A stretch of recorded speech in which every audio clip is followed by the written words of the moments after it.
Welcome to the Agent of Wealth podcast with Marc Bautis from Bautis Financial.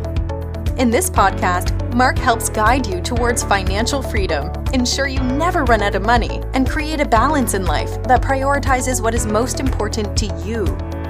Join us for this journey as Marc draws from years of expertise and guest experts to solve the multiple wealth building challenges involved in your financial life.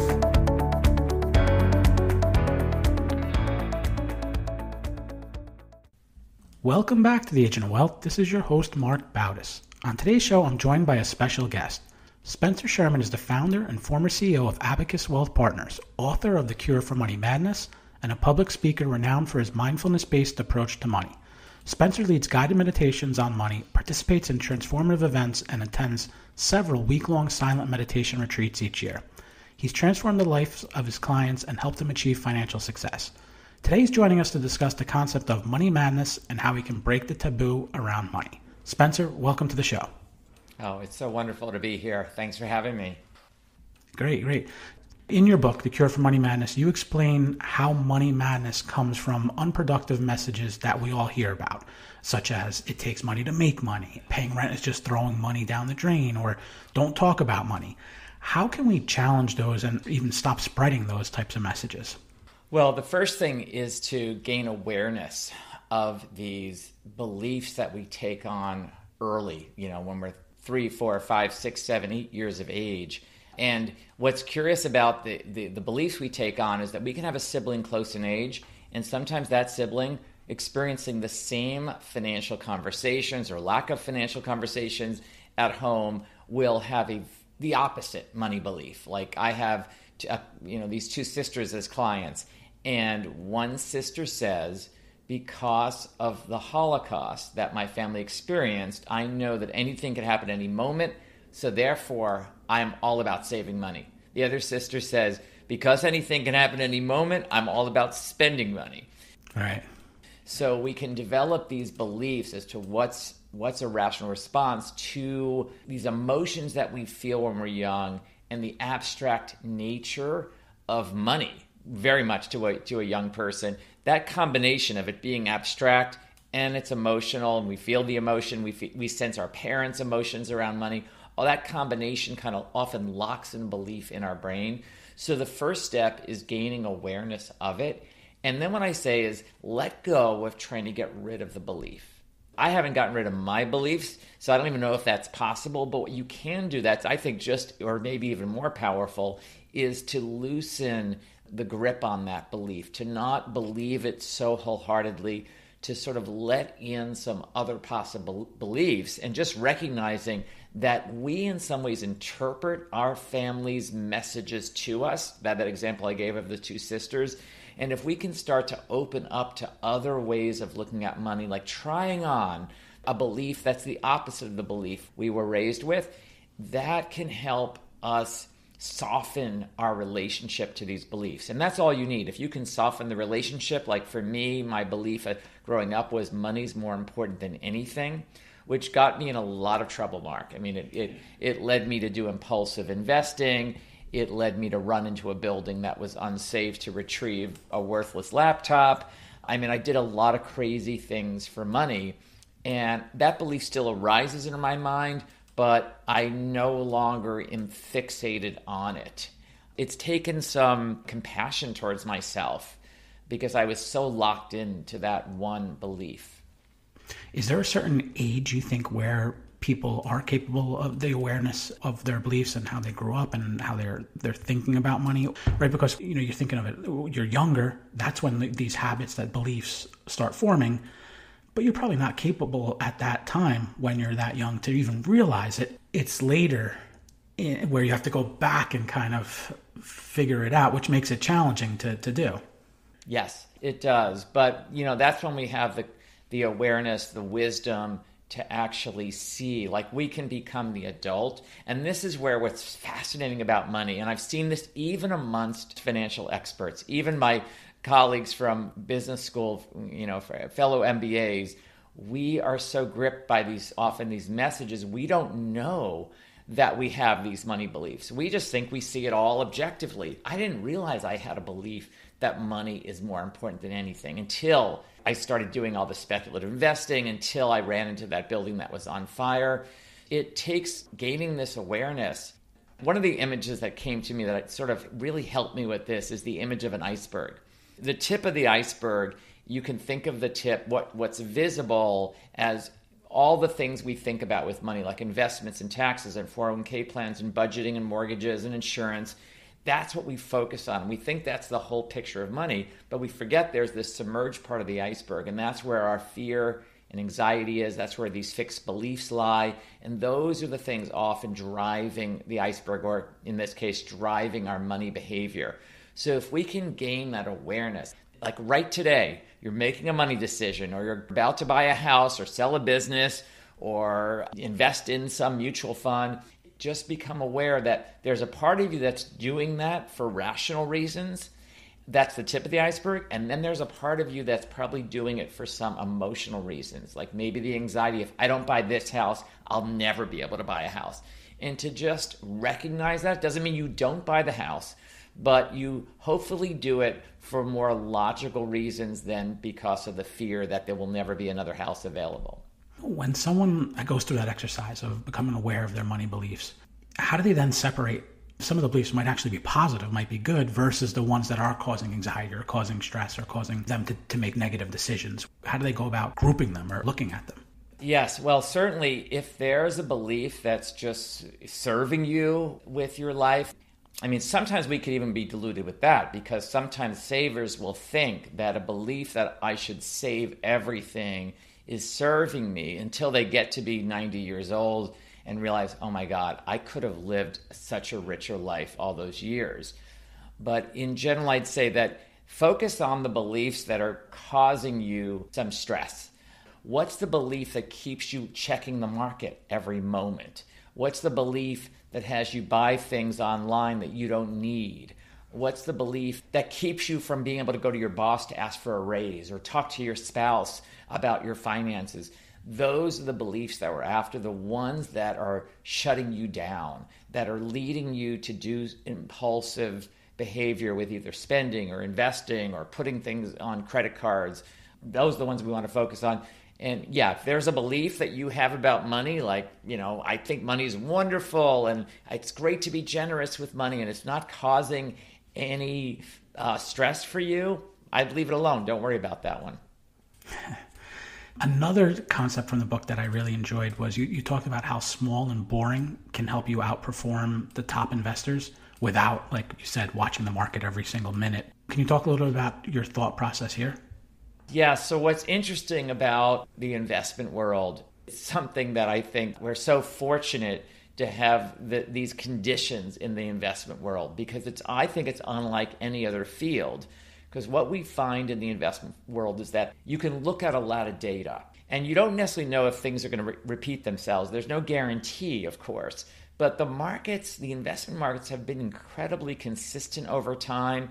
And what I say is there's no reason not to believe that the markets will continue. It's the only thing to sort of go on. I think it's the highest probability is that the markets will in some ways repeat themselves over time. And what all that evidence tells us is a couple of things. One is stay invested. Don't get in and out of the market, even though it's very appealing, it's very seductive. I'm hearing all this bad stuff is happening. The journalists are saying the markets are about to crash. Very tempting. And if you could do that, well, you'd make a lot more money, but hardly anyone has been able to do that consistently over time. And then there's this rule that you brought up that if you buy the more boring companies, those companies over time have done better than the more popular companies. Now, that hasn't been as true lately, which makes me think that it's probably a good time to be in them. But, these are companies that are like manufacturing companies rather than tech companies. People tend to underprice those more boring companies and overprice the tech companies because they're so popular, they're growing so fast. But because people overprice those tech companies, it actually can become harder to make money over time. So I'm not saying that, a company like Apple Computer is going out of business, but what I am saying is that the expectation over time is that Apple Computer is going to get priced so high, you might be better off buying maybe some of the Apple-type computer companies, but also buying some of the Johnson & Johnson companies and the Minnesota Mining and Manufacturing companies, is that those companies tend to get underpriced versus overpriced. We still buy all the tech companies for our clients, but we're emphasizing those boring companies a little bit more because over the last 100 years, they've performed a lot better. Yeah, and actually, I recently read an article, and I think it was in the Wall Street Journal, but it talked about, will Apple become the next IBM? It was recent, but a lot of people forget that at one point, IBM was never going to stop going up. Yeah. And, things change.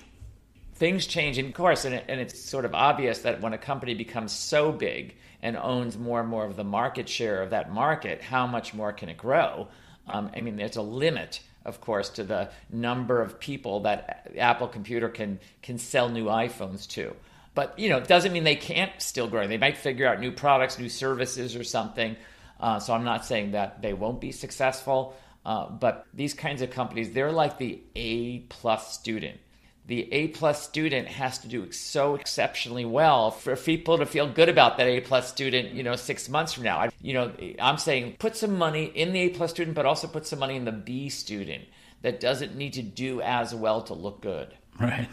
It reminds me, one of the investment gurus or strategists was someone who created Investor's Business Daily, William O'Neill. One of his theories was, is it easier for a $5 billion company to double or for a $500 billion company to double? And it's kind of what you're talking about with the A-plus student. And then exactly. The market is so much about expectations, and people don't realize that you could have a company that's doing really well and that will continue to do well for the next 30 or 40 years. But if they're not growing as well as what people expected, the stock price will go down. And that's a very hard thing for a lot of us to understand.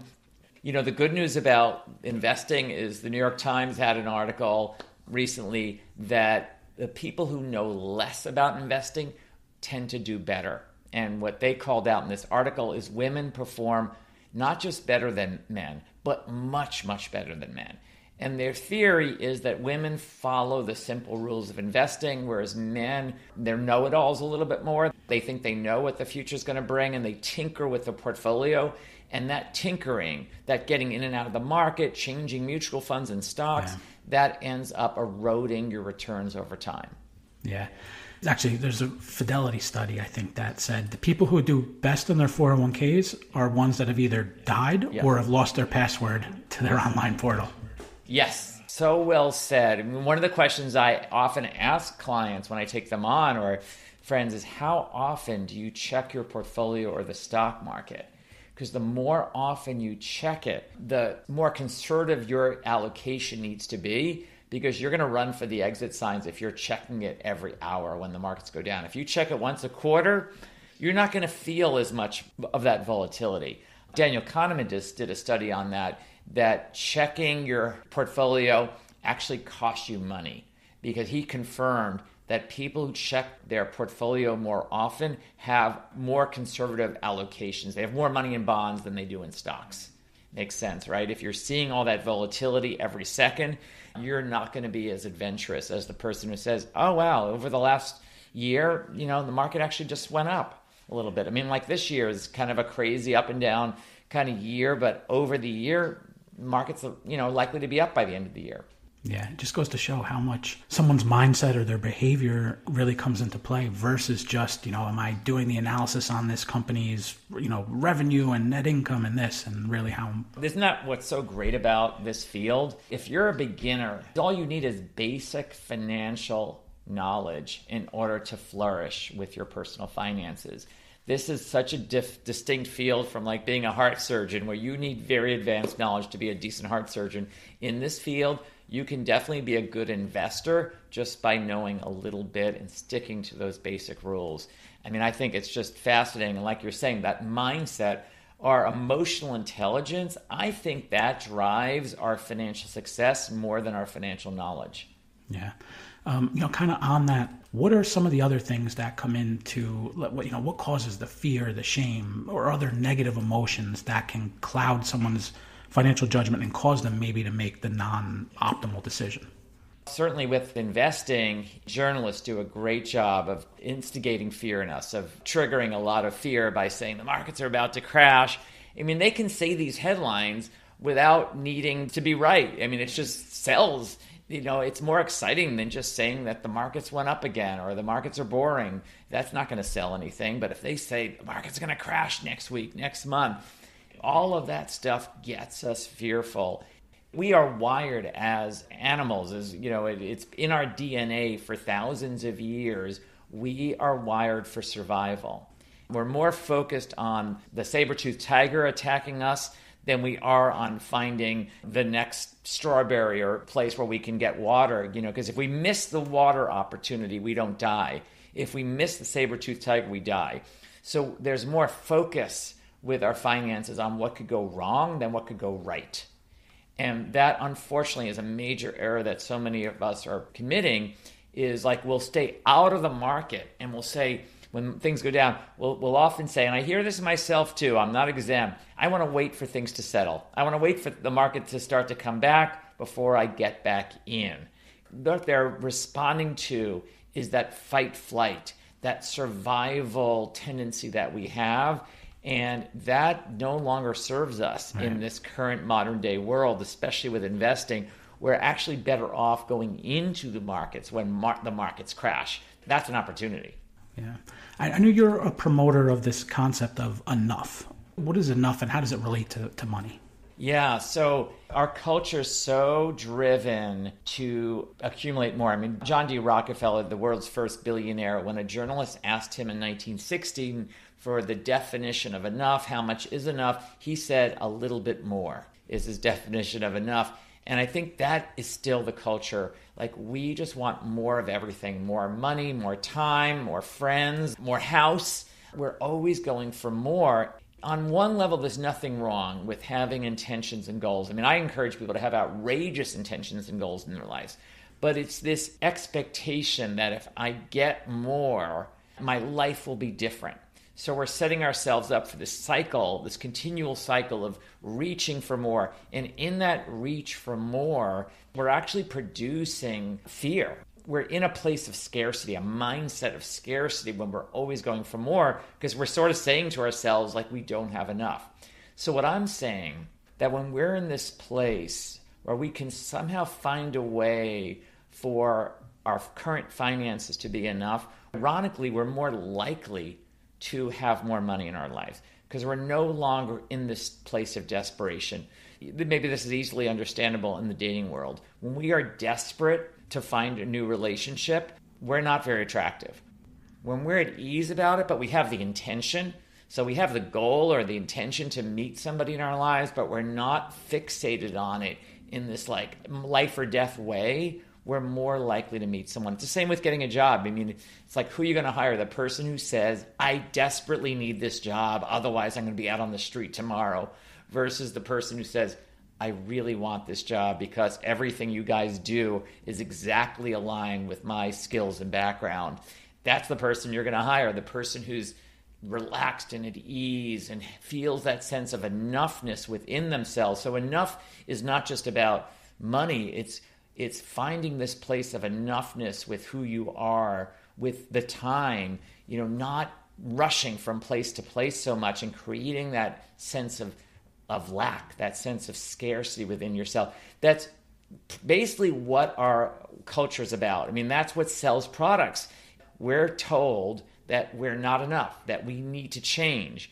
And we're always driven to find that next external thing that's going to deliver. And unfortunately, there's been so many studies on this that when we find that thing that we think is going to deliver and we get there, we get that yacht or we get the fancy car or the fancy house, it delivers happiness for maybe a few weeks or a few months, but we return back to where we were before. And then we have this new desire. It's called the hedonic treadmill, psychologists call it, where we keep trying to find happiness in the external world, and it doesn't deliver. We don't get it there. We get it right here. We get it by finding this enoughness within ourselves right in this moment. How do you help people figure out what enough is for them? Because like Rockefeller had an answer, his enough was more. But I would bet most people, and from what I've seen, most people just don't know how to figure it out.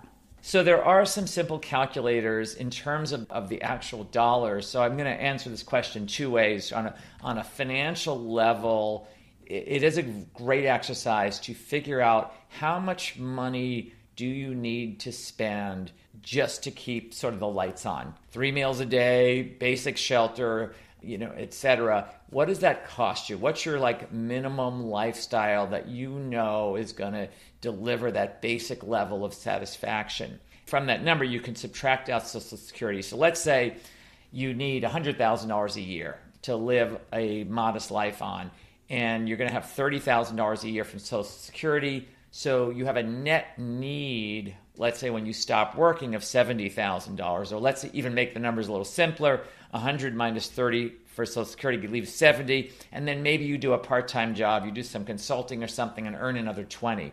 So that means you have a net income need of $50,000. So what do you need in terms of assets to supply that $50,000?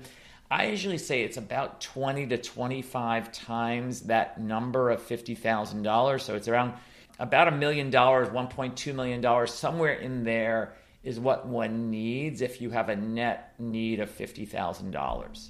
And that assumes that you have the money invested in a very diversified way, with most of it in equities. There's a couple of assumptions in there, but that's about how much money you need to supply that kind of income and inflate that income for the rest of your life. Now, on another level, what I often offer to people, that let's say that you don't have anywhere near that 1.2 million, I encourage you, well, certainly to start saving money. Don't give up. It's never too late to start saving money, but to come up with a plan B. What might be a path that could give you that sense of enough, even if you don't get to that $1 million that you think you need? So maybe it's decreasing your living expenses when you retire. Maybe it's living with some friends or family members, or maybe it's taking on additional work when you retire. I mean, I'm seeing a lot more people not retire from work. They just retire from the kind of work they no longer love. I like the idea of all of us finding a way to reach that sense of enough within ourselves. And if nothing else, then at least pay attention to that in this moment, even though you don't have the money to pay tomorrow's rent. In this moment, can you find that moment of peace, of enoughness in this very moment? That's a very good exercise to start moving from this idea of needing, which even multimillionaires, billionaires feel this constant need, to come into this place of this sufficiency with what one has in this moment is a very healthy mindset to start cultivating. I know you lead guided meditations on money, and I know there's meditations on improving all aspects of someone's life. But, what does a guided meditation look like around money, and do people embrace it? Do they push back, and how does it help people? Yeah, so I have a bunch of meditations on the Abacus website, and you can take a look at them there at abacuswealth.com and under resources.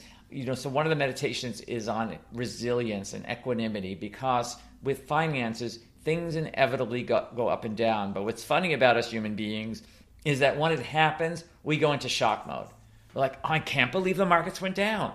Well, I've got news for everybody. The markets are guaranteed to go down over your lifetime. Guaranteed. It's going to happen. You know what else is going to go down over your lifetime? Pretty much everything. You're going to have ups and downs with your job, ups and downs with your health, ups and downs with your relationships with your kids. So in that meditation, what I do is try to give them that sense of equanimity. Is one of the things that comes up in meditation is a lot of thoughts arise. And if you can just allow those thoughts to be as you're meditating and keep, coming back to an anchor like the breath, it can cultivate this inner resilience within ourselves. We're not like a squirrel or something that reacts to every little thing that's happening in life. We're not thrown off just because the markets are going down. We have a stronger ballast within ourselves so that we don't have to be, it's kind of like finding the calm in the midst of a storm. Like, that's life. Life has storms in it. And so one meditation is designed to help us cultivate that calmness within storms. Another meditation deals with this enough is finding this enoughness within ourselves, finding like that we have enough intelligence, enough sense of humor, enough house, enough money to start moving towards a life of enough. So one way I did that, Mark, is I do it through meditations, but I also create buffers in my calendar so that I'm not racing from one appointment to another, because that created a sense of scarcity in my life, a sense of not enoughness. Like I'm out of time. I've got to race from one thing to another. So it's like doing things like that creates this enoughness where we're more in this parasympathetic nervous system, this calmer nervous system. And when we're calmer, we're much more creative. We're much more intelligent and alive. So it kind of helps us in all areas. It helps us make more money at work, make more money with our personal finances. So that meditation is designed to cultivate this personality, this mindset of enoughness, of sufficiency. Another meditation deals with visioning. Is like, how do you vision something for your finances that's beyond just, well, I want a lot more money, I want a lot more security. What else can be in your vision? So I do a whole visioning exercise with that meditation. But these are really designed to resolve this emotional dilemma that we have around money, the impulsiveness that we tend to have around money. So another meditations deals with the beliefs that we have and tries to soften that beliefs through a meditation, through a compassion practice. We end up not being so fixed with these beliefs. So it's all about raising our emotional intelligence, not being as reactive to what happens to our finances, bringing our wisdom on and leaving our emotional reactivity at the door is what they're aiming towards. Sure. Well, Spencer, we're just about out of time. I want to thank you for being on the show today. You provided some great insight on how people can take a mindfulness approach to making better financial decisions with their money. How best can people find out more about what you do?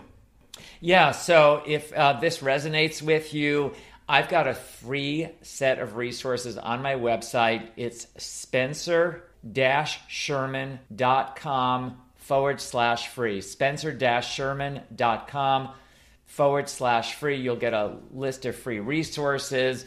I have a mindfulness 24-hour device-free retreat coming up in Northern California. You're welcome to join me on that as well. If you're a professional, you have to be a lawyer, CPA, financial advisor, or therapist to join that event. But yeah, check out the free resources, and it's just been great talking with you, Mark. Great, thank you. And we'll link to all that in the show notes. So yeah, thanks again, Spencer, and thank you everyone who tuned in today.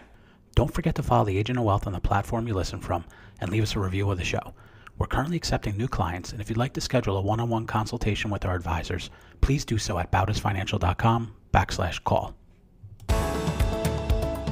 Thank you for listening to the Agent of Wealth podcast. Click the subscribe button below to be notified when new episodes become available. The information covered represents the views and opinions of the guests and does not necessarily represent the views or opinions of Bautis Financial. The content has been made available for informational and educational purposes only and is not intended to be a substitute for professional financial planning and investment advice. Always seek the advice of your financial advisor or other qualified financial service provider with any questions you may have regarding your investments and financial planning.